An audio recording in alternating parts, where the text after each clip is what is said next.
सज गई घर में है दुल्हनिया अपने सजन की प्यारी सजनिया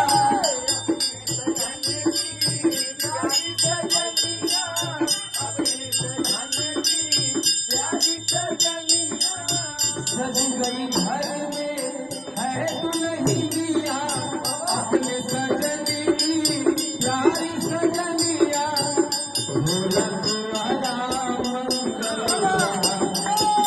भोला तुम्हारा मंगल सज तुम्हें